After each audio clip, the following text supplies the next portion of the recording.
Hi guys, welcome to another episode of Words of Ages. Today's video is about how to stop living life on autopilot. 5 ways to live an amazing life. So, I'm not a product of my circumstances, I'm a product of my decisions. I used to be a zombie. I don't mean that I died and was brought back to life. I mean, I used to live on autopilot, diligently doing the right thing, following one opportunity to the next, onward and upward, until I found myself boxed into a cubicle, earning a 6-figure income while my soul slowly dying. I didn't even realize it. I just thought that this was what people did. Everyone around me was the same. They weren't happy, but like me, they stayed because of the money and conditions. I didn't grasp it at the time, but we were all taking the easy path. We were all bottling up our dreams, too scared to change. We were all selling ourselves short and living our lives on autopilot. Many of my previous colleagues still do, but not me. For years, I ached to do something different. I envied those who made a living by helping others. But I thought that life hadn't chosen me, that it wasn't my path. I didn't comprehend that I was choosing my path every day. I didn't realize that by not making a conscious choice to do something better, to be something better, I was following a path to unhappiness. Every day, you choose how you live your life, whether you are conscious of it or not. And choosing to live an amazing life doesn't have to be complicated. Today, I live more consciously. I've chosen a new path and I'm working doggedly towards it. I'm not there yet, but my life is already more amazing. I'm living out of some of my dreams while working towards others. I make choices that align with my values and goals, and I don't settle for second best. I've discovered 5 simple ways to make life more amazing. To focus on connection and not perfection. You have a lot of pressure on you to be perfect. You try to live a perfectly healthy life or be the perfect parent, the perfect employee, or the perfect partner. I used to get up at 5:30 in the morning so I could exercise, meditate, tidy up and get to work early. I pushed aside quality time with my family so I could do it all. All of that takes time and effort, and it doesn't make you happier. It makes your life less enjoyable and less amazing because it robs you of time you could have spent with the people you love. I now sleep in a little and I wake up when my kids climb into bed for a cuddle. Life is more amazing when you focus less on perfection and more on connections. People and relationships bring us happiness and enrich our lives. So stop listening to the little voice of should and should have. The one that says you should be exercising or working more when you're already putting in good effort. You need to spend time with your favorite people because time is limited and relationships are the most important thing in the world. The second point I sort of follow is live by your values. Do you ever feel like something is not quite right, but you can't put your finger on what it is? Maybe you've been for a job interview and it seems good, but something is off. Or you've met someone new and they seem nice, but something isn't right. Something you can't articulate. Most of the time, that feeling is a flag that something is not in line with your values. If you sit down and list your core values, then list the values of the person or the thing that doesn't seem to fit. You will see a mismatch. That not quite right feeling is a signal that something needs to change. It's a signal that I didn't listen to for a long time and it led to problems. When I took my high-paying job, I did so because the organization focused on helping people, and that's what I wanted to do too. Over time, I realized that the way they helped me was not in line with my values. Writing and implementing policy did not satisfy me. I want to write directly to people so I can inspire and motivate them.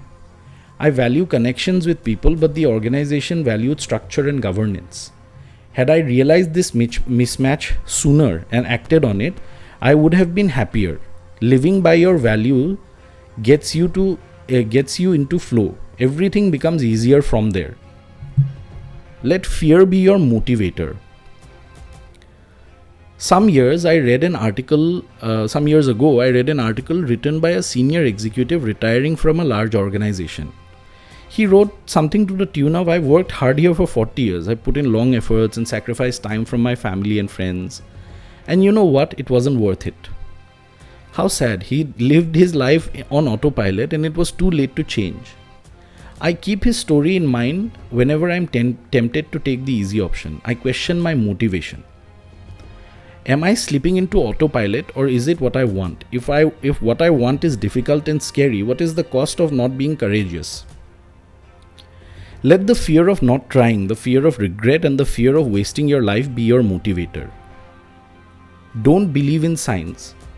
Do you ever ask yourself if something is a sign from the universe? Here is the cold hard truth about signs from the universe. They don't exist. The universe doesn't send you signs. When someone thinks there is a sign that supports or discourages a certain path, it's just meaning that they've added to the situation or event. Synchronicity is actually coming in from you, and you wonder if it's a sign when you're already in self-doubt. If you go to the grocery store to buy chicken for dinner and they're out of chicken, you don't wonder if it's a sign from the universe that you should give up eating. You just change your plans and make something else for dinner. You stick with your goals and keep going. If Edison had listened to signs, he would have given up years before, and we'd all be sitting in here in the dark. His teachers said he was too stupid to learn anything. He was fired from his first 2 jobs because of his lack of productivity. His first 1,000 attempts at inventing the light bulb failed. 1,000. His interpretation of the situation, the light bulb was an invention of 1,000 steps. Keep working towards your dreams, even if they take 1,000 steps. Keep visiting the dream room. Walt Disney used to have a series of rooms to help him and his team brainstorm their best ideas. The first one was the dream room, where all ideas were possible and no evaluation took place. Pure fantasy was encouraged, no matter how fantastic or absurd. The second room was the realist room, where Walt and his team planned how to put these ideas into place. Lastly, there was the critic room. This is where they'd look for problems and openly criticize. They'd think of what could go wrong, how they could prevent problems, and what the project might cost. Walt's system encouraged people to dream, but also to plan so that they could achieve their wildest fantasy. Can I be painfully honest with you? I'm shocked anyone would say that kind of honesty. The brutal truth, no holds barred, brace yourself. Your problem is that you're stuck in the critic room. You get the flicker of a good idea, but before you can flesh it out and establish how it might work, you've shot it down in flames. It's too hard or too expensive or too difficult or just too scary. You jump straight into criticizing things. You haven't had the opportunity to plan, so you don't dare to dream. You feel the fear before you've started entertaining the reality of what might be. You let all the criticisms you've heard in your life gang up on you and whisper, "You are not good enough," in your ear. But here's the real truth. The truth is that you're just as good as anyone else. You're just as good as anyone who is living the dream you wish was yours. The only difference is determination.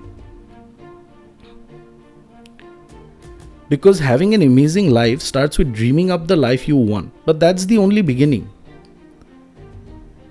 But people who create an amazing life work to achieve it. You can't just sit around waiting for your dreams to happen. You must strive towards them. You must have determination. So the real truth is, you have a choice. You can choose to live an amazing life, or you can choose to be a zombie, take the easy path, and sit there on autopilot. Which one will you choose? This reminds us that life is full of choice. Right now, you might be in the zombie-like state of mind with the inner you desperately seeking to become human again. We all have our own road to follow, and it's never easy, even though we want it to be. You will slowly accept that you definitely want the easy road, even though you know it'll get harder when you want the life outside the cubicle. So what would you choose? You would choose gradual change to an amazing life. There are signs all around you, but they aren't signs from the universe necessarily. They might defy the ideas of space and time, and surely might have taken you on the best adventures. But those signs might be part of the picture. So nobody's really saying that those positive experiences are not part of your dreams and that you're not living consciously. But mindfulness is key.